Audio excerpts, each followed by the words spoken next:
अबे हमनी के सूत्र के हवाले से खबर मिलल है जब बबुआ के मामी आइल बड़ी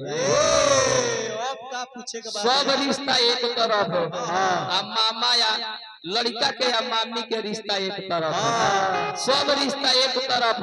आ बबुआ या मौसी के रिश्ता एक तरफ जब ये जान गई मौसी जी आए हाय हाय हाय हमरा दीदी के लड़का भइल बा काले न तेल मिलत होई कि ना काले साबुन मिलत होई कि ना मौसी करे का लगले बबुआ हो कि बबुआ के मौसी आजाब करेली अरे बबुसी आजाब करेली तबे खजाना जोड़ावाई के गजब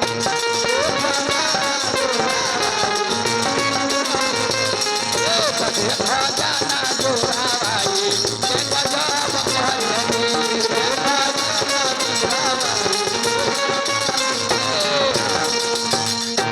गलती बात ना का करते जब जानता रे बाप रे बाप हमरा दीदी के लड़का भइल बा जो तेल मिली कि ना तो सरसों कटवा के जाना जोड़वा के अब वही जोनन से मिसवावता रे पर करी तबे खजाना जोड़ावाई के बजा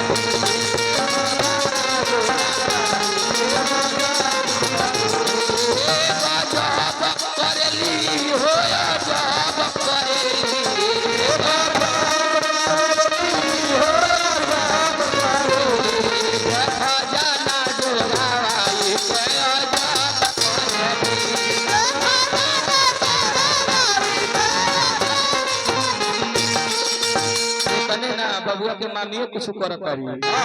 बबुआ के मामी होई गो जवाब पारे बबुआ के मामी होई गो जवाब पारे बबुआ के मामी होई गो जवाब करेली बबुआ के मामी होई गो जवाब देखा मोठाती में जाए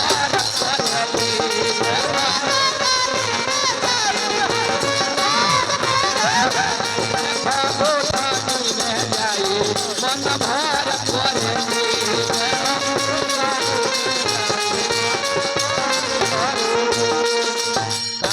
जानकारी जे बाप रे बाप एगो हमरा भगिना भइल बा अच्छा एगो बात बताई सब है हमनी के त खूब मेहनत करतन सन हई भाट कोरिया कहां जाइलो एहू लोग के नेग लागेला एहू लोग के कुछ लागेला ना जी हमनी के त प्रेम से कहतन सन तनी स्टैंडवा दिया बबुआ हमनी के तनी करबो कर हमनी के त प्रेम से कहतन सुनो चाचा जी के तनी कुछ दिया जाओ बधाई बा गाँव तन सन बजाओ तनी सन लेकिन हौवा वाला सन 6 नंबर आला वो कनी के तनी को रियायत ना होला ए जबरदस्ती ले लिया ए न दो अरे मान जाइए दादा कोरोना जब से भइल बा तारा भैया के काम हम चलत नहीं थे एही में बाबू भइल बा तू ठान ले तारू मान जा छोड़ भैया ले ला न दो बाबू के बधाई रुपैया ले ला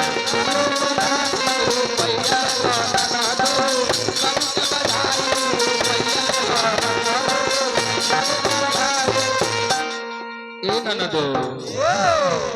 इहो रुपैया तहरा भैया के कमाई इहो रुपैया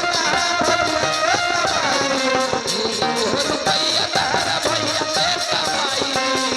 इहो रुपैया रुपैया ले ला ना दो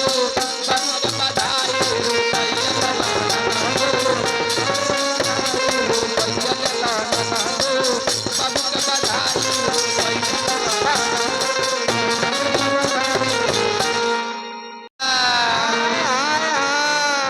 सुनले बनी रौरा इहा लइका भइल बा अरे त कुछ नेगो दिया अब अपनी कहे हो तो अपनी के तोई हो जाला हे तने लेवे करा सब कम लेब ना लेवे तो पर लहू का कहियो सब इहा सब बजइहा सब बधाई में इहा सब कहियो सब का तनी के कैसे कि अरे उड़ावले बारे अरे उड़ावले बा तया समाना में जा दिया उड़ावले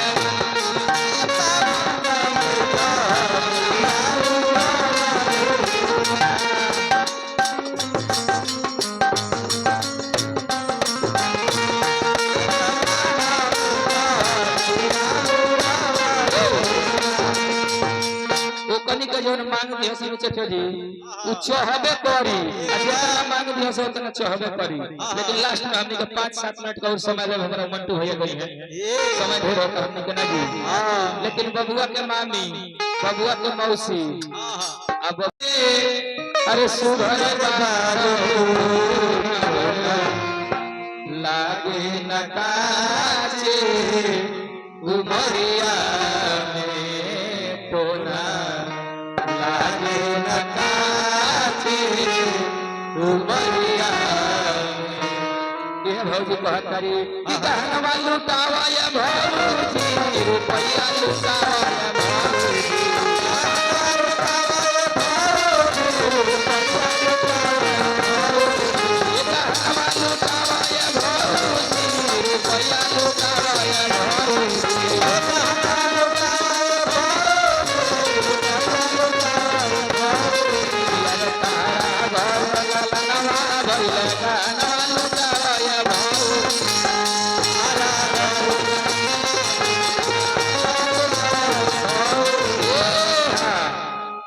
तारा भरे वाला नवा भइले